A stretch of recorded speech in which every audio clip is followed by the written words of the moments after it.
Hi hello నమస్తే masters. అందరికీ ఈ చక్కటి సాయంత్రం వేళ మన ద కంప్లీట్ మ్యాన్ ప్రోగ్రామ్ కి స్వాగతం సుస్వాగతం మాస్టర్స్. ఈ కార్యక్రమంలో మనం ప్రతిరోజు వినూత్నమైన ఈ కార్యక్రమంలో ప్రతిరోజు మనం సజ్జన సంగీతం చేస్తున్నాము మాస్టర్ సీనియర్ మాస్టర్ ఆధ్వర్యంలో. సో ద కంప్లీట్ మ్యాన్ అంటే ఎవరిని కంప్లీట్ మ్యాన్ అంటారు, ఎలా అనే విషయం గురించి మన పత్రిజీ సార్ వీటిలలో కంప్లీట్ మ్యాన్ అనిపించారు, అన్నిట్లలో అనిపించారా, ఎందులో అనిపించారు, ఏది తెలుసుకున్నాం అని అన్ని విషయాల గురించి సీనియర్ మాస్టర్ల ఆధ్వర్యంలో మనకు చక్కటి సాయంత్రం వేళ సజ్జన సంగీతం జరుగుతుంది మాస్టర్స్. సో ఇవాళ మన ముందున్నారు Shiva Santosh master. So master ఆధ్వర్యంలో మనం ఈ ద కంప్లీట్ మ్యాన్ యొక్క కార్యక్రమం గురించి సార్ మాటల్లో తెలుసుకుందాం ఫ్రెండ్స్. అలానే సార్ వచ్చేసి విజయనగర్ లో ఉంటారు. సో సార్ ద్వారా మనము ఇప్పుడు ద కంప్లీట్ మ్యాన్ ప్రోగ్రామ్ గురించి తెలుసుకుందాం. ఈ సజ్జన సంగీతం ద్వారా మనం ప్రతిరోజు ఎంతో మంది యొక్క నాలెడ్జ్ ని తెలుసుకుంటూ షేర్ చేసుకుంటూ వస్తున్నాం. సో సార్ కి వెల్కమ్ చెప్పుకుందాం. Yeah Shivashankar sir. Thank you to everyone. Just నా గురించి ఒక మినిట్ చెప్తాను. నేను హైదరాబాద్ లో కోచింగ్ ఇన్స్టిట్యూట్ లో జాయిన్ అయ్యేటప్పుడు ఎస్ఆర్ నగర్ లో మెడిటేషన్ సెంటర్ తెలుసుకొని నేను అక్కడ జాయిన్ వెళ్ళడం జరిగింది. ఇప్పటికే నియర్లీ 13 years అవుతుంది మెడిటేషన్లోకి వచ్చి. నేను సార్ని మొట్టమొదట నేను ధ్యానంలోకి వచ్చిన ఒక 3-4 monthsకి నేను మైత్రి భవన్ దగ్గర కలిశాను. ఆ తర్వాత నుంచి అంటే బేసికల్గా నేను శాకాహారిని. తర్వాత సార్ని అర్థం చేసుకోవడానికి చాలా టైం పట్టింది. నేను ఒక పర్సనల్ ఇష్యూ మీద సార్తో ఒక మాట అడగడం జరిగింది. అయితే సార్ ఒక వర్డ్ చెప్పారు. ఆ వర్డ్ ఏంట్రా ఇతను ఎలా మాట్లాడారని అనుకున్నాను. బేసికల్గా నాకు దాని గురించి అప్పుడు ఏం అర్థం కాలేదు. సార్ ఏదైతే మాట అన్నారో ఆ మాట గురించి అర్థమయ్యేసరికి నాకు 4-5 సంవత్సరాలు పట్టింది. తర్వాత నేను ఎడ్యుకేషన్ అంటే కోచింగ్ వచ్చాను కదా, 2019 వరకు హైదరాబాద్లోనే ఉన్నాను. చాలా ఎక్కువసేపు ధ్యానం చేసేవాడిని, ధ్యానానుభవాలు ఉండేవి. నేను మెడిటేషన్కి వచ్చిన 15th day నాడే నేను లాస్ట్ బర్త్ని చూసుకోవడం జరిగింది. దాని ద్వారా నాకు ఏదైతే కొంచెం సఫరింగ్తో ఉన్నానో ఆ సఫరింగ్ రిలీఫ్ అనేది దొరకడం జరిగింది. అయిన తర్వాత నాకు మెడిటేషన్ మీద అప్పటి నుంచి బిలీఫ్ కలిగింది అనమాట. నాకు ధ్యానంలోకి వచ్చిన తర్వాత ఫీవర్ వచ్చినా సరే నేను ట్యాబ్లెట్ వేసుకోకుండా త్రూ మెడిటేషన్ ద్వారానే తగ్గించుకున్నాను. నాకున్న ఫ్రెండ్ సర్కిల్ అలాగా కొంతమంది యాడ్ అవుతూ మేము రీసెంట్గా లాస్ట్ 2 years బిఫోర్ ఒక ట్రస్ట్ అనేది స్టార్ట్ చేయడం జరిగింది. ట్రస్ట్ కాన్సెప్ట్ ఏంటంటే స్పిరిచువల్ ఎంప్లాయ్మెంట్ ఇవ్వాలని చెప్పేసి మాస్టర్స్ మాకు ఒక అవకాశం ఇచ్చారు, సత్యయోగా కాన్షియస్నెస్ అని. దాన్ని తీసుకురావడానికి మేము వర్కౌట్ అయితే చేస్తున్నాము. ఇదంతా కూడా పరమ గురువుల ఆధ్వర్యంలో. అంటే ఇక్కడ పత్రి సార్ అనే మాట అనే దానికన్నా అసలు సార్ యొక్క వ్యక్తిత్వం ఏంటి, అసలు సార్ ఏం చేశారు, అసలు సార్ ఇంతలా తీసుకురావడం గల కారణం ఏంటి, ఇవన్నీ ఒకదానికోటి అనాలిసిస్ చేసుకున్న తర్వాత ఏ మనిషి అయితే సంపూర్ణం అవుతాడో ఆ మనిషి ఫస్ట్ స్టార్ట్ చేసేది ఏదైనా ఉందంటే సేవ అంటే ఏమిటి, అసలు ఆ సేవను పట్టుకోవడం, అసలు సేవ చేయడం వెనక ఉద్దేశం ఏంటి, అసలు సేవ మనం ఎందుకు చేయాలి. ప్రతి మనిషి కూడా ఫుల్ఫిల్మెంట్ అయిన తర్వాత, నేను పత్రి సార్ ఒక పదం వాడకన్నా సార్ గురించి నేను చెప్తాను. అంటే నేను అతన్ని ఏం అర్థం చేసుకున్నాను, ఎలా అర్థం చేసుకున్నాను, ఎలా ఇంప్లిమెంటేషన్ చేయాలి, మన నిత్య జీవితంలో ఏ విధంగా దాన్ని ఆచరించాలని. సార్ గురించి అక్కడ ఎవరెవరో చెప్తుంటే అలా వినేవాడిని. విన్న తర్వాత మేము కూడా ఖచ్చితంగా ఏదో ఒక సర్వీస్ అనేది చేయాలనే మోటోతో మేము ఒక ట్రస్ట్ని రిజిస్ట్రేషన్ చేయడం జరిగింది. ఆ ట్రస్ట్ పాయింట్స్ ఏవైతే ఉన్నాయో 42 days మెడిటేషన్లో కూర్చున్న తర్వాత మాకు మెడిటేషన్లో చాలా మంది మాస్టర్స్ కనెక్టివిటీ అయ్యి ఆ పాయింట్స్ని ఒక 7 points రాయడానికి మాకు 42 రోజులు పెట్టింది. అన్నీ తెలిసిన పాయింట్సేను. ఆ విధంగా మేము వర్కౌట్ చేసాము. ఎందుకు ఇప్పుడు గురువు గారు మన ముందు మనం ఈ విధంగా ఈరోజు అందరూ ధ్యానులుగా కన్వర్షన్ అయ్యామన్నా, లేకపోతే ఈ విధంగా మనం ఈ మోటోలో ఉన్నామన్నా కారణం ఏంటంటే పరమ గురువుల యొక్క సంకల్పం. మనం ఏదైతే సేవ అనుకుంటున్నామో ఆ సేవ అనేది ఏంటంటే సమర్పణ భావం. మనకున్న కాలాన్ని, మనకున్న టైంని, మనకున్న జ్ఞానాన్ని, మనకున్న పవర్ని, మనకున్న మనీని మన కోసం కాకుండా ఇతరుల కోసం చేయడం. సారు మూడే మూడు కాన్సెప్ట్స్: ధ్యానం, స్వాధ్యాయం, సజ్జన సాంగత్యం. ఈ భూమి మీద ఏ మనిషి ఎదగాలన్నా, బుద్ధుల్లా తయారవ్వాలన్నా, అంటే సార్ ఏంటంటే నేను రీసెంట్ గా ఉపనిషత్తులు గట్టా చదవడం స్టార్ట్ చేశాను. ఇప్పుడు సార్ తీసుకొచ్చినవన్నీ కూడా న్యూ ఏజ్ స్పిరిచువల్ బుక్స్ కదా. మనకి న్యూ ఎనర్జీ అని, నక్షత్ర మిత్రులు అని రకరకాల బుక్స్ ఉంటాయి. ఈ పుస్తకాలన్నీ చదివిన తర్వాత, అంటే అన్నీ కాదు, కొన్ని పుస్తకాలు చదువుతున్నాము.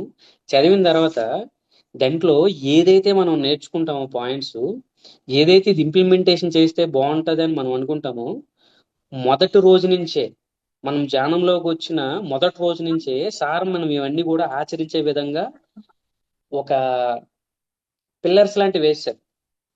మనం అన్ని ఉపనిషత్తులు చదివి మన జ్ఞానం ఏదైతే వచ్చి ఇదిరా అని మనం అనుకుంటామో, మనం మొదటి రోజు నుంచే ధ్యానంలోకి రావడం, చక్కగా సజ్జన సాంగత్యం చేయడం, స్వాధ్యాయం చేయడం, వీటి ద్వారా మనం పొందిన జ్ఞానం ద్వారా మనం ఏ విధంగా మన జీవితాన్ని మనం ముందుకు తీసుకెళ్ళాలి అనే విషయాన్ని చాలా చక్కగా అర్థం చేసుకున్నాను. అంటే మనకి ప్రిన్సిపల్స్ ఉంటాయి, 18 ఆదర్శ సూత్రాలు ఉంటాయి కదా. ఇవన్నీ కూడా నేను ఎప్పుడు అనుకున్నామన్నమాట. మన సారు ఇలా చేసేవారు కదా, ఇవేను ఆ ఉపనిషత్తులు, వేదాలు అవన్నీ ఏముందిలే, అవన్నీ పాతం అనుకుంటే, వాటన్నిటిని పిండికొట్టి, వాటన్నిటిని అంటే సముద్రాన్ని మొత్తం మదనం చేసి అమృతం ఏదైతే ఉంటుందో, ఆ అమృత బిందువుల్లా మన పిఎస్ఎస్ఎం సొసైటీని మొత్తం సార్ స్థాపించి, ఒక పిఎంసి ఛానల్ అవ్వచ్చు, లేకపోతే మనకి ఎంత పెద్ద ప్లాట్ఫామ్ కావచ్చు, ఇవన్నీ క్రియేట్ చేశారు. అంటే సార్ చెప్పిన ప్రతి పదానికి ఇన్ డెప్త్ మీనింగ్ మనకు తెలియాలంటే ఖచ్చితంగా ప్రతి ఒక్క ఉపనిషత్తు చదవాలి, వేదాలు అన్ని చదవాలి. చదివేటప్పుడు మాత్రమే అతను ఏ స్టేజ్ లో ఉండి వర్కౌట్ చేశారు, ఏ స్టేజ్. చాలా సొసైటీలు చూస్తున్నామండి, కొన్ని సంవత్సరాలు ఉంటాయి, పోతూ ఉంటాయి. కానీ ఎటువంటి ఆ ఎటువంటి ప్రాబ్లమ్స్ వచ్చినా, సంథింగ్ ఏదైనా ఏటైనా, ఇది రూట్ లెవెల్లో పాతుకుపోయింది. అసలు ధ్యానం అంటే మనకు తెలుసు, సజ్జన సాంగత్యం అంటే ఎలా ఉంటుందో తెలుసు, స్వాధ్యాయం అంటే ఎలా ఉంటుందో తెలుసు. ఈ మూడు మనకు తెలియడం వల్ల ఎవరు ఎన్ని రకాలుగా మనం ప్రయత్నించినా ఈ రూట్ నుంచి మనం మిస్గైడ్ అవ్వం. కారణం ఏంటంటే వాటిలో ఉన్న గొప్పతనం అది. చాలా మంది అనుకుంటుంటారు, నేను ధ్యానం చేస్తున్నాను, సర్వీస్ చేయలేకపోతున్నాను. అంటే కొంతమందికి సర్వీస్ చేయాలని తపన ఉంటుంది, కొంతమందికి నాలెడ్జ్ ఉన్న వాళ్ళకి క్లాసులు చెప్పాలని తపన ఉంటుంది, రకరకాలుగా తపన ఉంటుంది. నేనేమీ చేయలేకపోతే, ఇప్పుడు నేనున్నాను అనుకోండి, ఒక వారం రోజులు 10 రోజులు నేను అనుకున్నది ఏదైనా చేయలేకపోతే కొంచెం చాలా బాధగా ఉంటుంది. ఏంట్రా, ఏం చేస్తున్నావురా, ఈ జీవితం ఏంటి, ఎందుకు ఇలాగైపోతున్నావు అని. కానీ పాశుపతాస్త్రం బుక్ చదివిన తర్వాత, పాశుపతాస్త్రం అనే బుక్ ఒకటి ఉంది, ఆ బుక్ చదివిన తర్వాత దాంట్లో ఏముంటదంటే, సార్ ఎవరిని వాళ్ళే ఉద్ధరించుకోవాలని చెప్తారు కదా. దాంట్లో మనం ఎప్పుడైతే ధ్యానం చేస్తూ ఉంటామో, ధ్యానం చేస్తున్నప్పుడు మన యొక్క శక్తి క్షేత్రం అనేది ఆటోమేటిక్గా మారుతూ ఉంటుంది. మనం ధ్యానంలోకి వచ్చి స్టార్టింగ్ లో మనది ఒక 250 300 యూనిట్స్ ఆఫ్ ఎనర్జీ, మనది 250 నుంచి 300 వరకు మన యూనిట్స్ ఆఫ్ ఎనర్జీ మనది ఉంటుంది. మనం ఎప్పుడైతే ధ్యానం చేస్తూ చేస్తూ మన శక్తిని ఎప్పుడైతే సంతరించుకుంటామో, అసూయ, ఈర్ష్య, ద్వేషం, కోపం ఇవేవి లేకన్నా ప్రేమ, సేవ, ఈ పదాలను ఎప్పుడైతే పట్టుకుంటాం, ఇవన్నీ సృష్టిలో హైయెస్ట్ ఫ్రీక్వెన్సీ వైబ్స్ ఏవైనా ఉన్నాయంటే అన్నిటికన్నా అల్టిమేట్ సేవ. ఎప్పుడైతే మనిషికి ప్రేమ కలుగుతుందో, ఆ ప్రేమ యొక్క విలువ తెలిసినప్పుడే సేవ చేయాలని భావన కలుగుతుంది. ఈ ధ్యానం చేయడం వల్ల ఏమవుతుందంటే, ఇప్పుడు 9 వాట్ బల్బ్ పెట్టాం అనుకోండి, ఒక లైటింగ్ వస్తుంది. ఒక 20 వాట్ బల్బ్ పెట్టాం అనుకోండి, ఇంకొక లైటింగ్ వస్తుంది. ఒక 100 వాట్ బల్బ్ పెట్టాం అనుకోండి, ఒక లైటింగ్ వస్తుంది. ఒక 2000 వాట్ బల్బ్ పెట్టాం అనుకోండి, ఒక లైటింగ్ వస్తుంది. ఇప్పుడు మనం ధ్యానం అనే పరికరాన్ని ఉపయోగించుకొని మనం 9 వాట్ నుంచి 20 వాట్, 20 వాట్ నుంచి 100 వాట్, 200 వాట్, 1000 వాట్, 2000 వాట్, మన యొక్క శక్తిని, మన యొక్క ప్రకంపనల్ని ఎప్పుడైతే పెంచుకుంటూ పోతామో, ఒక 9 వాట్ బల్బ్ అనేది ఒక గదికి మాత్రమే వెళ్తునిస్తుంది. ఒక 100 వాట్ బల్బ్ అనేది ఒక వరండాకి ఇస్తుంది. ఒక 200 వాట్, ఒక 2000 వాట్ బల్బ్ తీసుకుంటే 1 కిలోమీటర్ అవతల ఉన్నా సరే దాని యొక్క కాంతి మనకు కనబడుతుంది. కారణం ఏంటంటే, మనం ధ్యానం అనే దాన్ని ఎప్పుడైతే పట్టుకుంటామో, ఆ ధ్యానాన్ని ఎప్పుడైతే చక్కగా చేస్తామో, మన యొక్క శక్తి క్షేత్రం ఏదైతే ఉందో ఆ శక్తి క్షేత్రం డెవలప్ అవడం స్టార్ట్ చేస్తుంది. మనం ఇంచుమించు 400 యూనిట్స్ ఆఫ్ ఎనర్జీకి కానీ మనం రీచ్ అయినట్టయితే, మన శరీరం నుంచి రిలీవ్ అయిన ఆ వేవ్స్ ఏవైతే ఉన్నాయో 60,000 మంది యొక్క నెగిటివ్ ఎనర్జీని కాంపన్సేట్ చేస్తుంది. ధ్యానం చేయడమే గొప్ప సేవ. ఇంకెంతకన్నా మంచి సేవ ఏం లేదు. సెపరేట్ గా ఆ మనిషికి ఇచ్చేసేయాలి, ఈ మనిషికి ఇచ్చేసేయాలి అనేది ఏం లేదు. ఎందుకంటే ఈ రోజుల్లో ఈ బిజీ షెడ్యూల్లో మనం నిజంగా చెప్పినా వినరు, మనం వెంట పడినా వినరు. ఇది పని పాట లేకుండా ఏదో చెప్తున్నాడు అన్నట్టు ఉంటది. కానీ మనం పెట్టే ప్రతి సంకల్పం కూడా ఎవరైతే మారడానికి సిద్ధంగా ఉంటాడో ఆ సిద్ధంగా ఉన్న ప్రతి వ్యక్తికి కూడా వాళ్ళు పడుకున్నప్పుడు కావచ్చు, ధ్యానంలో ఉండేటప్పుడు కావచ్చు, వాళ్ళ యొక్క హృదయాంతరాల్లోకి ఆ తరంగాలు ప్రవేశించి వాళ్ళలో మానసిక పరివర్తన అనేది తీసుకొస్తుంది. ఇప్పుడు ఏ విధంగా మారాలి, ఎలా మారాలి? ప్రతిదీ మన వాక్కు ప్రతి దానికన్నా అన్నిటికన్నా హైయెస్ట్ ఫోకస్ వాక్కు కదా. ధ్యానం చేస్తున్నావు, బాగానే ఉంది. నీ యొక్క శక్తిని పెంచుకుంటున్నావు, బాగానే ఉంది. ధ్యానం చేయడం ద్వారా నీ శక్తి పెరుగుతుంది. నీ శక్తి పెరిగేటప్పుడు మన యొక్క వాక్ ఏదైతే ఉందో ఆ వాక్ని చాలా శుచిగా శుభ్రతగా వాడాలి. అంటే ఓన్లీ పాజిటివ్ వైబ్స్, వినాశకరమైన ఆలోచనలు, వినాశకరమైన చేష్టలు కాకుండా ఓన్లీ ఒక అంటే ఒక కన్స్ట్రక్టివ్ వేవ్లో కానీ, ఒక సేవ చేయాలన్న దృక్పథంతో కానీ, ఒక పాజిటివ్ వేలో వెళ్ళేటప్పుడు ఆ ఎనర్జీస్ ఏమవుతాయంటే ఆటోమేటిక్గా స్ప్రెడ్ అవుతాయి. నెగిటివ్గా ఆలోచించిన అదే స్ప్రెడ్ అవుతుంది, పాజిటివ్గా ఆలోచించిన స్ప్రెడ్ అవుతుంది. నెగిటివ్గా ఆలోచించేటప్పుడు ఏమవుతుందంటే ఒక వ్యక్తి యొక్క హింసను కానీ, ఏదో జీవి యొక్క ఆ హింసను కానీ, వీటన్నిటి ప్రకారం అంటే ఒక మనిషిని ఒక చేష్ట ద్వారా హింసించడం, నాకు అధికారం ఉందని చెప్పేసి ఆ వ్యక్తిని అధికారం లే చూపించడం, వీళ్ళకి డబ్బు ఉంది కదా అని చెప్పేసి డబ్బు యొక్క పవర్ను చూపించడం, ఇవి ఏవి చూపించినా సరే మన లైఫ్ లో మనకు తెలియకనే మనకు రిఫ్లెక్ట్ అవుతాయి. ఇవి ధ్యానం ఎప్పుడైతే చక్కగా చేస్తామో, ధ్యానం చేసేటప్పుడు ఏంటంటే చక్కని పుస్తకాలు చదివేటప్పుడు మన యొక్క సంకల్పాన్ని చాలా పాజిటివ్ గా మలుచుకునే విధంగా ఆ బుక్ రీడింగ్ అనేది మనకు ఉపయోగపడుతుంది. ఇంకోటి ఏంటంటే ధ్యానంలోకి వచ్చేసరికి ఒక రకమైన ప్రతి మనిషికి కూడా ఒక్కొక్క మనిషి ఒక్కొక్క ఓరియంటేషన్ లో ఉంటాడు, ఒక్కొక్క రకంగా దాన్ని అర్థం చేసుకుంటాడు. అర్థం చేసుకునేటప్పుడు ఎవరేం చెప్పినా వినరు. పూర్తిగా అర్థమైపోయిన తర్వాత చెప్పడానికి ఏముండదు. ఎవరు ఏ విధంగా ఎలా మారాలనుకుంటున్నారో, ఏ థాట్ ప్యాటర్న్ లో అయితే ఉన్నారు. ఎందుకంటే ధ్యానం ఎప్పుడైతే చేస్తామో మన కర్మలు దగ్ధం అవుతాయి అంటారు. మన పూర్వజన్మ కర్మలు ఇవేవైతే ఉన్నాయో ఇవన్నీ క్లియరెన్స్ అవుతాయి అంటారు. ఈ క్లియరెన్స్ అయ్యే టైంలో మనం సింపుల్ గా పాస్ట్ బర్త్ లో నేను ఒక ఆయుర్వేదిక్ వైద్యుని అనుకోండి. ఆయుర్వేదిక్ వైద్యుని వల్ల నాకు ప్రాపర్ గా ట్రీట్మెంట్ తెలియకపోవడం వల్ల నేను ఇచ్చిన మందు వల్ల ఒక 10 మందో 20 మందో చనిపోయారు అనుకోండి. ఆ కర్మ ఫలితం అనేది చాలా గట్టిగా ఉంటది. చేసేటప్పుడు పని ఎంత సింపులో, కర్మ ఎంత సింపులో, ఏ పని చేసినానో దాన్ని అనుభవించేటప్పుడు మాత్రం చాలా కష్టంగా ఉంటది. ఇప్పుడు నేను ఒక పర్సన్ కి ఇంటెన్షనల్ గా కాళ్ళు తీసాను అనుకోండి, అతను జీవితాంతం ఒక 20 ఇయర్స్ ఆఫ్ టైంలో అతనికి ఆ విధంగా జరిగితే 20 ఇయర్స్ నుంచి అతను 90 ఇయర్స్ వరకు బ్రతికాడు అనుకోండి.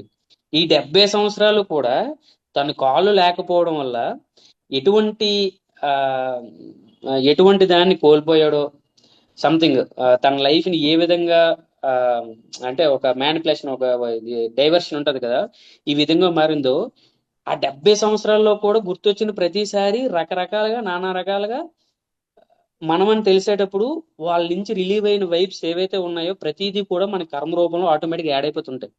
ఇదే బర్త్లో మళ్ళీ నాకు 20 ఇయర్స్ ఆఫ్ టైంలో నేను చంపేశాను, నేను 20 ఇయర్స్ ఆఫ్ లైఫ్ లో వచ్చేటప్పుడు చిన్నప్పటి నుంచే మోకాలు పెయిన్స్ వచ్చాయి.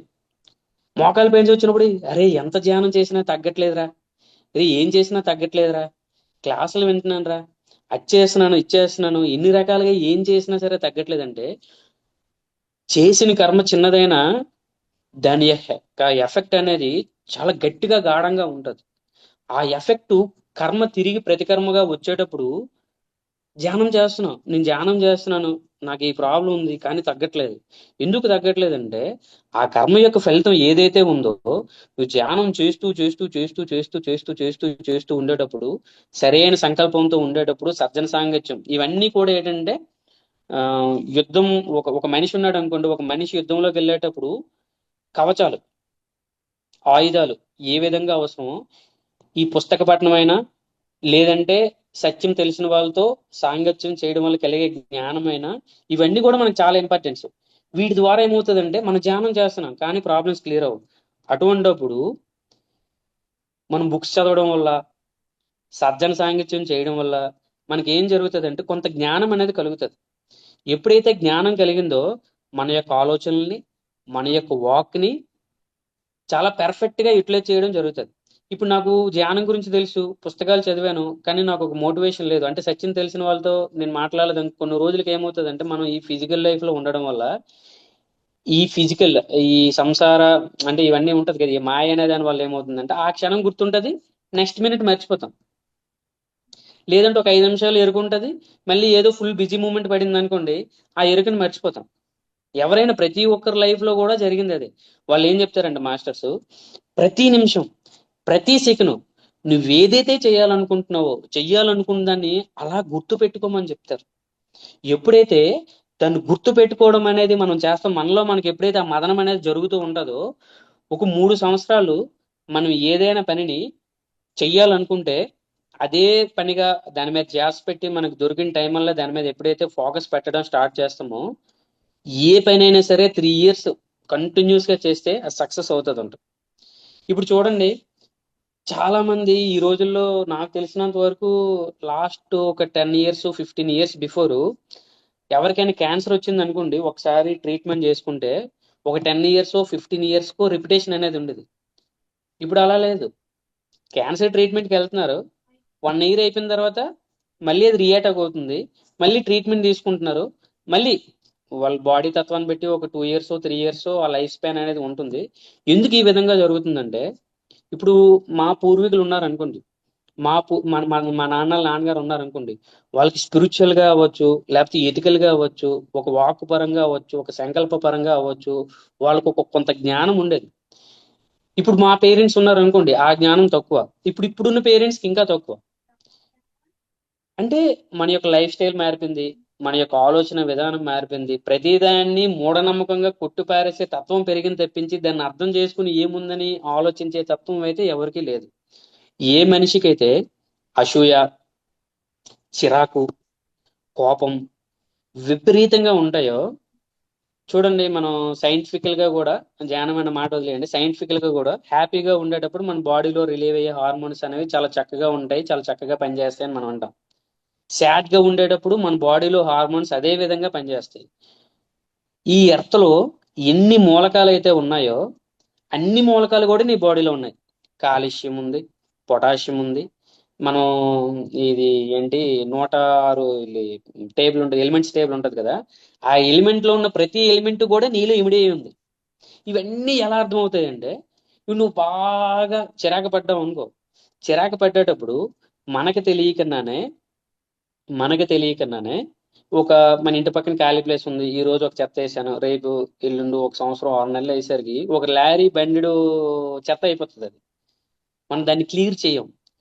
ఎప్పుడైతే నెగిటివ్ థాట్స్ తో అలా సఫర్ అయి ఉంటుందో, శరీరంలో అమృతం ఏ విధంగా అయితే పుడుతుందో, హాలాహలం విషము కూడా అదే విధంగా పుడుతుంది. ఆ విషం కూడా ఆ విధంగా పుట్టేటప్పుడు ఏమవుతుందంటే, ఆ చిరాకు, కోపం, అసూయ భావంతో ఉండి ఉండి ఆలోచించి ఇంప్లిమెంటేషన్ చేసి శరీరంలో ఒక విషయాన్ని మనకు మనమే తయారు చేసుకుంటున్నా ఉంటాం. ఆ విషయం తయారయ్యేసరికి అదేంటంటే శరీరంలో, ఇప్పుడు అసూయ ఉందనుకోండి, కొంతమందికి పక్కోడు బ్రతికితే చూడలేడు, కొంతమంది ఆస్తిపాస్తులు, అంటే అసూయ అనే తత్వం ఒకటే, కానీ ఒక్కొక్కరికి ఒక్కొక్క రకమైన అసూయ ఉంటుంది. మనలో ఉండే ఒక్కొక్క ఆలోచనకి నీ శరీరంలో ఉన్న మూలకాలు ఏవైతే ఉన్నాయో అవి ఎక్కువ రియాక్ట్ అవ్వడం కానీ తక్కువ రియాక్ట్ అవ్వడం కానీ జరుగుతుంది. ఇప్పుడు అంతే కదండి. ఇప్పుడు ఆ ఇది H2O ఉంటది, దాన్ని డివైడ్ చేస్తే వాటర్ హైడ్రోజన్ ఏ విధంగా అయితే అవుతుందో, అదే విధంగా మనం ఆలోచించే ప్రతి ఆలోచనకి నీ శరీరంలో ఆ మూలకం అనేది రెస్పాండ్ అయ్యి, ఇప్పుడు బాగా లో వోల్టేజ్ వచ్చింది అనుకోండి, ఇంటికి ఏమవుతుంది, బల్బ్ కాలిపోవడమో టీవీ కాలిపోవడమో ఏదో అవుతుంది. హై వోల్టేజ్ వచ్చినా కాలిపోతుంది. మధ్య మార్గం, సమస్థితిలో ఉండే ఆలోచించమంటారు. వస్తే రాని పోతే పోని, వస్తే తీసుకో పోతే వదిలేయి. ఎందుకు అంటే సార్ పెట్టే ప్రతి చిన్న చిన్న సెంటెన్స్, అంటే ఎలా అంటే మహాసముద్రాన్ని మొత్తం చిలికితే అమృతం ఒక చుక్క ఎలాగైతే వస్తుందో, ఈ సొసైటీలో సార్ ఫామ్ చేసిన ప్రతి వర్డ్ కూడా అంతే గొప్పది. నీ బాడీలో ఆలోచించే ప్రతి ఆలోచన, ఇప్పుడు నేనేంటి చెయ్యి మూవ్ చేయాలనుకున్నాను, వెంటనే బ్రెయిన్కి ఒక కమాండ్ వెళ్ళి వెంటనే ఆ కమాండ్ రిటర్న్ అయ్యి ఈ చెయ్యి మూవ్ చేయడానికి కావాల్సిన ఆదేశం ఇచ్చింది. నీకు తెలియకుండానే, నీ ప్రమేయం లేకుండానే నువ్వు ఆలోచనలు బాడీకి ఇన్పుట్ ఇస్తూ ఇస్తూ ఉంటే ఆ వెళ్ళిన ప్రతిసారి కెమికల్ రియాక్షన్ జరిగి బాడీలో ప్రవేశిస్తుంది. ఇప్పుడు నేను కరెంట్ వెళ్ళింది, మళ్ళీ కరెంట్ ఈ చేతికి వచ్చింది, మూవ్ చేశాను. అదే బాడీలో ప్రతి పార్ట్ కి కూడా మనకు కాని దానికోసం, మనకు అవసరం లేని దానికోసం ఆలోచించి ఆలోచించి ఆలోచించి, లేకపోతే కోప్పడి కోప్పడి కోప్పడి, చిరాకు పడి మనకు తెలియకుండానే ఆ కరెంట్ ఏం చేస్తామంటే మన బాడీలో ఫోర్స్ గా ఇంజెక్ట్ చేస్తున్నాం. ఇంజెక్ట్ చేసేటప్పుడు ఏమవుద్ది, ఒక వాటర్ ట్యూబ్ ఉంది అనుకోండి, ఒక వాటర్ ట్యూబ్ మనం సింపుల్ గా మనకి ఒక గార్డెన్ పైప్ కి కొలాయి కట్టేటప్పుడు ఫోర్స్ ఎక్కువైతే ఏమవుతుందండి, అయితే గార్డెన్ పైప్ కిందకి పడిపోవడం, లేదు ఇవన్నీ స్ట్రాంగ్ గా ఉన్నాయి అనుకుంటే పైప్ సన్నంగా ఉందంటే ఏమవుతుంది, బ్లాస్ట్ అయిపోతుంది. అదే విధంగా మన యొక్క ఆలోచనల ద్వారా, మన యొక్క చేష్టల ద్వారా మన బాడీకి మనమే కమాండ్ ఇచ్చుకొని మన అనారోగ్య సమస్యలకి మనమే కారణం అవుతాం. అందుకే మన వాస్తవానికి మనమే సృష్టికర్తలం.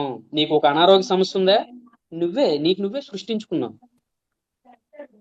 ఇక్కడ రెండు రకాల ఎఫెక్ట్స్ ఉంటాయి. ఎందుకు ప్రతి ఒక్కరు ధ్యానం చేయాలంటే, ఒక ఫ్యామిలీలో నలుగురు ఉంటారు, ఒక ముగ్గురు పర్సన్స్ హైలీ కమాండింగ్ అన్నమాట. వాళ్ళు ఎవరు చెప్పింది వినరు, వాళ్ళ బాధ వాళ్ళదే, వాళ్ళ ఆలోచన వాళ్ళదే, వాళ్ళ చేష్టలు వాళ్ళవే.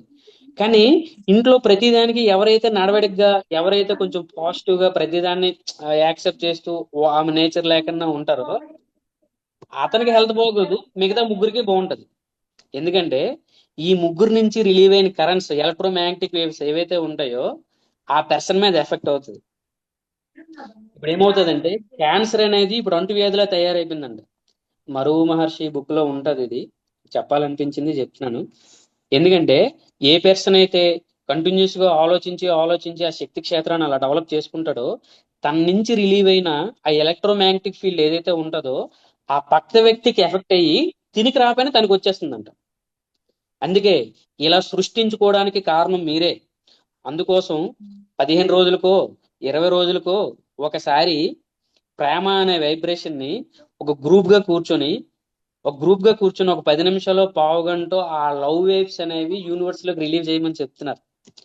ఇవి రిలీవ్ చేసేటప్పుడు ఏమవుతుందంటే, ఇటువంటి టైప్ ఆఫ్ ఎనర్జీస్ రిలీవ్ చేసేటప్పుడు ఏ వ్యక్తులు అయితే సఫర్ అవుతున్నారో వాళ్ళకి అవి ప్రొటెక్షన్ కింద పనిచేస్తుంది. మనం ధ్యానం చేసాం అనుకోండి, మరి ఇంకే ప్రొటెక్షన్ అవసరం లే. మనకు మైండ్ సెట్ మార్చుకోవాలి, మన యొక్క వాక్ ను మార్చుకోవాలి, మన ఆలోచన, మన బ్రెయిన్ లో వెళ్ళే ప్రతి ఆలోచన ఓకే ఏం జరుగుతుంది, ఎలా జరుగుతుంది, ఎందుకు ఇలా ఆలోచించాను, మన మాట మీద మన కమాండ్ ఉండాలి, మన ఆలోచన మీద మన కమాండ్ ఉండాలి. నాకు ఇచ్చిన టైం చాలా తక్కువ, మరో 5 minutes ఉంటుంది. అట్లా అట్లా పర్లేదు.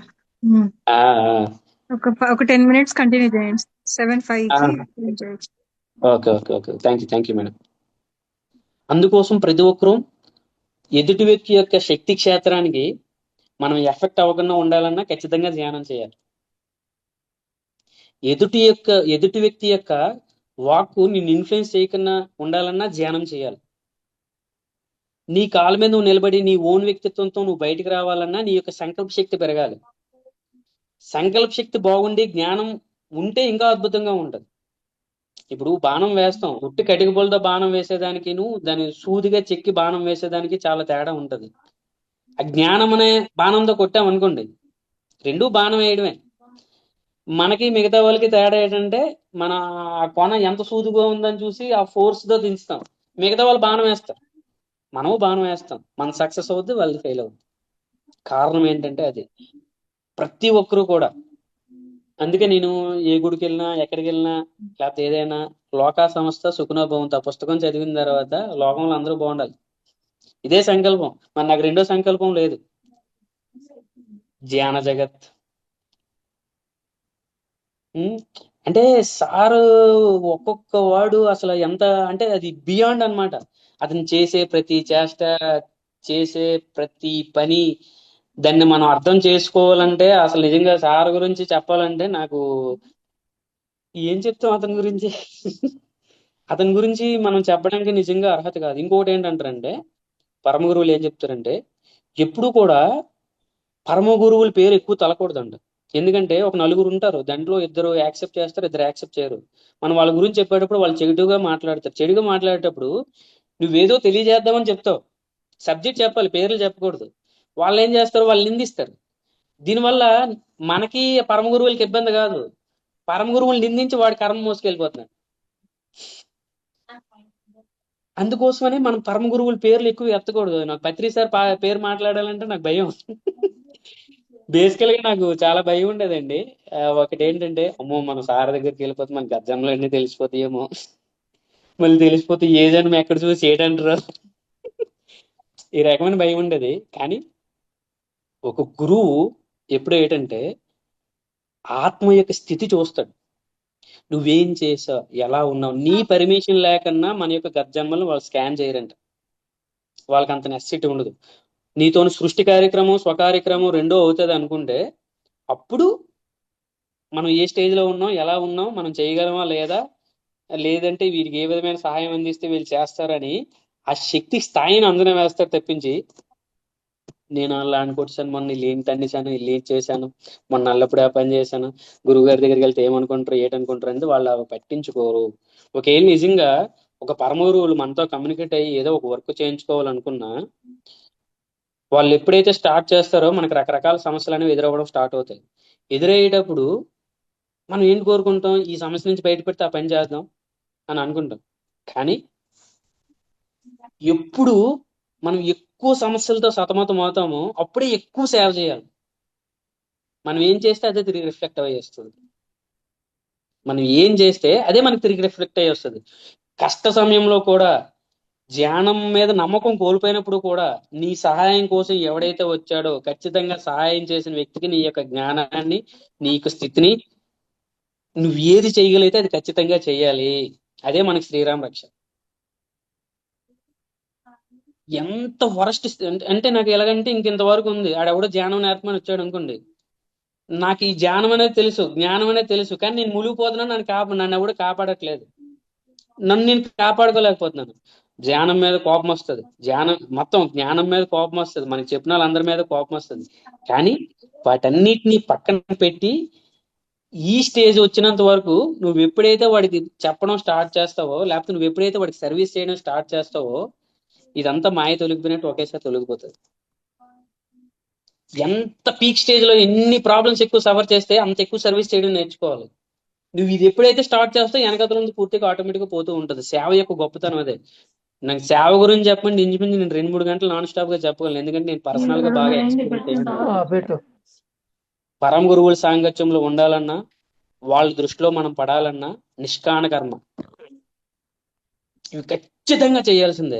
సేవ అనేది స్టార్ట్ చేయకన్నా నేను ధ్యానం చేస్తున్నాను కదా, మరి నేను గురువులకి స్పెషల్ కదా, లేకపోతే వాళ్ళకి నేను స్పెషల్ కదా, లేకపోతే అంటే మనకు తెలియకన్నాను ఒక రకమైన భావం అనేది మనలో జనరేట్ అవుతూ ఉంటది అనమాట. నువ్వు ధ్యానం చేయడం వల్ల స్పెషల్ కావు, నువ్వేది చేయడం వల్ల స్పెషల్ కావు. నువ్వెప్పుడైతే సేవ చేద్దామన్న ఆలోచన వస్తుందో, ఆ హిమాలయ పర్వతాల్లో ఎవరైతే ఆ పరమ గురువు మండలి ఉంటుందో వాళ్ళందరూ కూడా నిరంతరం ఆహా ఎవడ్రా ఈ ఆలోచన చేసిందని చెప్పేసి అప్పుడు వాళ్ళ దృష్టి మన మీద పెడతారు. అప్పుడు వాళ్ళ దృష్టి మన మీద పడేటప్పుడు అప్పుడు మనల్ని పరీక్షిస్తారు. పరీక్షించేటప్పుడు వీడు దీనికి అర్హుడా కాదా, అర్హుడైతే ఆ ప్రాజెక్ట్ మనకు అప్పచెప్తారు. నేను చేయలేను, ఆ ప్రాజెక్ట్ ఏంటో తెలియదు అంటే అన్ని వాళ్ళే నడిపించుకుంటారు. మనం ఏం లేదు, కేవలం నిమిత్త మాత్రమే. అంటే ఆ రకమైన ఆలోచన వచ్చిందంటే వాళ్ళు జస్ట్ ధ్యానంలో కూర్చుని స్పార్క్ లో ఒకసారి కళ్ళు తెరిచి మన గురించి ఆలోచిస్తారంట. పరమ గురువుల యొక్క దృష్టి మన మీద పడాలన్నా, మనం ఆ విధంగా తయారవ్వాలన్నా, మన గురువు గారు సేవ అనే పాత్రని ఏ విధంగా తీసుకొని తన కుటుంబాన్ని మొత్తం, తన సర్వస్వాన్ని, తన యొక్క ఎలా అంటే టీనేజ్, మిడిల్ ఏజ్ మొత్తం కంప్లీట్ గా ఎర్త్ కోసం, అందరి కోసం డెడికేట్ చేశారు. అతను ఎంత స్పెషల్ మనం ఆ స్టేజ్కి వెళ్తే కానీ మనకు తెలియదు. మనం అంతే స్పెషల్ గా తయారవ్వాలన్నా చేయాలన్నా సేవ అనే భావాన్ని మాత్రం ఖచ్చితంగా నరాల్లో జీర్ణించుకుపోయేటట్టు మనం ఎప్పుడైతే చేసుకుంటామో, మన చుట్టూ ఎప్పుడు కూడా ఒక రక్షణ వలయం ఉంటూనే ఉంటది. ఎవరు ఎన్ని రకాలుగా హింసించినా, ఎన్ని రకాలుగా పకడ్బందీగా ప్లాన్లు వేసినా, ఏం చేసినా, ఎలా చేసినా ఎవ్వరూ మనల్ని ఏమీ చేయలేరు. ఎందుకంటే వాళ్ళు ఆ స్థితిలో ఉంటారు, మనం ఈ స్థితిలో ఉంటాం. వాళ్ళ ప్రొటెక్షన్ ఎప్పుడైతే వచ్చిందో మనం సేవ అనే భావం అనేది పరమ గురువుల కన్నా గొప్పది. ప్రేమ అనే భావం అనేది పరమ గురువుల కన్నా గొప్పది. అవన్నీ వీళ్ళు గుర్తు చేయడానికి వచ్చారు. వీళ్ళు వచ్చిన తర్వాత అవి రాలే. వాటిని గుర్తు చేయడానికి మళ్ళీ మళ్ళీ అవతరించి వాటిని ఒక ఇన్సిడెంట్ ఉంటది అనమాట. ఒక ఆవిడ చెప్తారు డైలీ, ఆవిడ పేరు. జీసస్ గురించి వీళ్ళు ఎవరికీ తెలియదు, ప్రేమ గురించి తెలియదు, మన ఇండియాలోకి వచ్చేటప్పుడు ఏటి వస్త్రాలు, ఈ ధారణ, ఇవన్నీ ఏటెన్స్ అంటే ఆ వంట చేసిన పనివాడు అంటాడు, అమ్మా అది అతను పుట్టక పూర్వం ఉంది, దాన్ని కేవలం అతను గుర్తు చేయడానికి వచ్చారు మాత్రమే, అంతే. మీ వెస్టర్న్ అవంతా మర్చిపోయి గుర్తు చేయడానికి వచ్చారు. అతను రాక మునుపు ఉంది, అది ఎప్పటి నుంచో ఉంది. అది మనం స్పెషల్ గా మనం ఏం చేసి మనం ఎగ్జిక్యూట్ చేసి లేకపోతే సంథింగ్ మనం ఏదో దానికి హైప్ ఇచ్చింది ఏమీ లేదు. అన్నీ ఉన్నాయి సృష్టిలో, ప్రతిదీ ఉంది. ఇప్పుడు ప్రతిదీ ఎందుకు ఓపెన్ అవుతుందంటే చాలా మంది యొక్క హృదయాలు ఈ సేవ అనే భావం పెట్టుకుని, ఈ సేవా భావం ద్వారా ఉన్నతంగా ఎదగాలన్నా, ఇక్కడున్న హార్ట్ చక్ర ఓపెన్ అవ్వాలన్నా, మనం ప్రతి ఒక్కరు హార్ట్ చక్ర హార్ట్ చక్ర హార్ట్ చక్ర హార్ట్ చక్ర అంటారు. ఏంటి హార్ట్ చక్ర ఎప్పుడు ఓపెన్ అవుతుంది? నేను ఒక మెడిటేషన్ లో కంప్లీట్ గా ఇది హార్ట్ చక్ర ఓపెన్ అయిపోయి పూర్తిగా శరీరం మొత్తం బిగబెట్టి, అది ఎలాగంటే ఆ ఫోర్సింగ్ అది మామూలు కాదు. ఆ విధంగా వస్తే ఈ హార్ట్ చక్ర హార్ట్ చక్ర హార్ట్ చక్ర అంటారు కదా, ఏంటి హార్ట్ చక్ర? హార్ట్ చక్ర అంటే ప్రేమ అంటారు, ఏదంటారు, ఏదైనా అంటారంటే, నాకు వాళ్ళ దగ్గర నుంచి వచ్చిన ఇదేంటంటే ఈ హార్ట్ చక్ర అనేది కేవలం సేవ ద్వారా మాత్రమే ఓపెన్ అవుతుంది. ఎవరైతే సర్వీస్ చేస్తూ ఉంటారో వాళ్ళకి హార్ట్ చక్ర ఓపెన్ అవుతుంది. నువ్వు ఎన్ని రకాల సాధనలు చేయి, ఎన్ని రకాల సాధన అంటే ప్రయత్నం ఆగితేనే పరమాత్మ. చేసిన సాధనలన్నీ ప్రయత్నాలే. అప్రయత్నంగా నీకు ఏదైనా సిద్ధించాలంటే సేవ చేస్తేనే సిద్ధిస్తుంది, అదర్వైజ్ ఏది సిద్ధించదు. సేవ చేస్తూ ఉంటే ఈ సృష్టిలో ఎన్ని రకాల శక్తులు ఉంటాయో, ఎన్ని రకాల నిగూఢమైన రహస్యాలు ఉంటాయో, అసలు మన పరవగూడు మండలి, వీళ్ళు ఇంటర్ గ్యాలక్టిక్ ఫెడరేషన్, అవి ఏలియన్స్, మాస్టర్స్, ఇవన్నీ అనుకుంటాము. ఇవన్నీ కూడా మనకి తెలియకుండానే, మనకు ఒక గ్రీన్ కార్డ్ కావాలన్నా, ఒక గ్రీన్ వీసా కావాలంటే సేవ అనే పదాన్ని ప్రతి ఒక్కరు కూడా వాళ్ళ లైఫ్ లో ఇంప్లిమెంటేషన్ చేసుకోవాలి. సేవ అంటే ఏంటి, అసలు సేవ ఏ విధంగా చేయాలి? ఇప్పుడు నేనున్నాను, నాకు టైం ఫ్రీడమ్ ఉంది, మనీ ఫ్రీడమ్ లేదు. నీ దగ్గరికి ఎవడో ఏదో ఒక సమస్యను వస్తుంది. ఇప్పుడు మనకు బాగా ట్రెండింగ్ కాన్సెప్ట్ స్పిరిచువల్ పేరెంటింగ్. మనకి పిల్లలు, ఎవరో గర్భిణీ స్త్రీ ఉంది, ఆవిడకి ఒక రకమైన కౌన్సిలింగ్ ఇచ్చామనుకోండి, దాని ద్వారా ఆవిడ రియలైజ్మెంట్ అవుతుంది, వాళ్ళ బేబీ రియలైజ్మెంట్ అవుతుంది. వాళ్ళందరి యొక్క బ్లెస్సింగ్స్ మనం తగులుతాయి. మనం ఎప్పుడైతే సేవ చేస్తూ పోతూ ఉంటామో అది ఎంత వరకు అయితే ఎఫెక్ట్ అవుతుంటుందో వాళ్ళ యొక్క బ్లెస్సింగ్స్ అంత యాడ్ అవుతూ ఉంటుంది, మనం అంతా ఎదుగుతూ ఉంటాం. మూగజీవుల కోసం పోరాటం, ధ్యానం విస్తృతంగా ఏంటంటే మేడం. ఓకే మేడం, టైం అయింది, ఓకే. అది కంప్లీట్ చేసేయండి సార్. మీరు చెప్పేది ఏదైతే ఉందో కంప్లీట్ చేసి. Okay madam. నా యొక్క రిక్వెస్ట్ ఏంటంటే మనం ఏది ఎంతవరకు ఏది చేయగలుగుతామో, చిన్నదో పెద్దదని ఆలోచించద్దండి. ఒక పిరమిడ్ ని ఇంట్లో తీసుకెళ్లి ఆడికి అవసరం అనుకుంటే ఆ పక్కింటోడికి అవసరమైన వాడికి ఇవ్వడం కూడా సేవే. ఒక పుస్తకాన్ని తీసుకెళ్లి ఇవ్వడం కూడా సేవే. ఈ పుస్తకం ఆన్లైన్ లో ఉంటదని చెప్పడం కూడా సేవే. చిన్నది పెద్దదేం లేదు. సేవ అనే పదం మనం ఎప్పుడైతే చిన్నదాని నుంచి ఇంప్లిమెంటేషన్ చేసుకుంటూ పోతామో, నువ్వు ఎప్పుడైతే కల్మషం లేకుండా ఉంటామో, ఒక ముగ్గురు వ్యక్తులు కల్మషం లేని వ్యక్తులు కలిస్తే ఆ పరమ గురువులు మన ద్వారా ప్రపంచంలో అద్భుతాలు చేస్తారండి. అటువంటి వ్యక్తులు వాళ్ళకి దొరకట్లేదండి. మనం అందరం కూడా ఆ విధంగా ప్యూరిటీ హార్టెడ్ గా ఎప్పుడైతే తయారవుతామో వాళ్ళందరికీ మనం ఒక ఫ్రీ హ్యాండ్ ఇచ్చినట్టు అవుతాం. వాళ్ళు ఏదైతే చేయాలనుకుంటున్నారో చేయాలని వర్క్స్ కి మనం స్ట్రెంత్ అని ఇచ్చినట్టు అవుతుంది. ప్రతి ఒక్కరు కూడా అందరూ ప్యూరిటీగా తయారవుతారని మనస్ఫూర్తిగా కోరుకుంటున్నాను. థ్యాంక్ యూ మేడం, ఈ అవకాశం ఇచ్చిన అందరికీ కూడా. Thank you so much sir. కర్మానుసారం గురించి చాలా బాగా చెప్పారు, అండ్ సేవ గురించి కూడా చాలా గొప్పగా చెప్పారు. అండ్ మీరు ఏం చేస్తూ ఉంటారు సార్? నేను ప్రస్తుతానికి స్టేట్ గవర్నమెంట్ ఎంప్లాయ్ మేడం, సచివాలయం జాబ్ నాది. ఓకే ఓకే, అంటే సైన్స్ ఫీల్డ్, అంటే సైన్స్ గురించి కూడా చాలా బాగా చెప్పారు, అందుకే అడిగాను అనమాట. బుక్స్ లో ఇచ్చిన మన ఏదైతే కాల్షియం, పొటాషియం ఇవన్నీ కూడా మనలో ఉంటాయి అనే పాయింట్ చాలా ఎవరికి తెలియంది. అది అది బుక్ లో ఎలా తెలిసింది సార్? అది ఎలా మీరు తెలుసుకున్నారు? మరణం లేని మీరు బుక్ ఉంది కదా మేడం, ఆ, అంటే ఒకటనే కాదు మేడం, రకరకాలుగా చూడడం. అంటే సెల్ఫ్ రియలైజేషన్ కూడా కొంతవరకు ఉంటది కదా మేడం. నేను చెప్పేది ఏదైతే ఉందో బుక్ నాలెడ్జ్ ఎప్పుడు మాట్లాడను మేడం. బుక్ లో ధ్యానం ఉన్న ద్వారా వచ్చే ఇన్ఫ్లుయెన్స్ ఎవరికైనా జ్ఞానం మాత్రమే. ఉపయోగపడుతుంది అనుకుంటేనే మాట్లాడతాను, లేదంటే లేదు. Okay madam. Okay, thank you so much sir, చాలా బాగా చెప్పారు. Thank you. Thank you. ఎవరైనా ఏమైనా అడగాలనుకుంటున్నారా మాస్టర్ని? శివ సంతోష్ గారు, ఎక్కడి నుంచి మీరు? విజయనగరం సార్. విజయనగరం.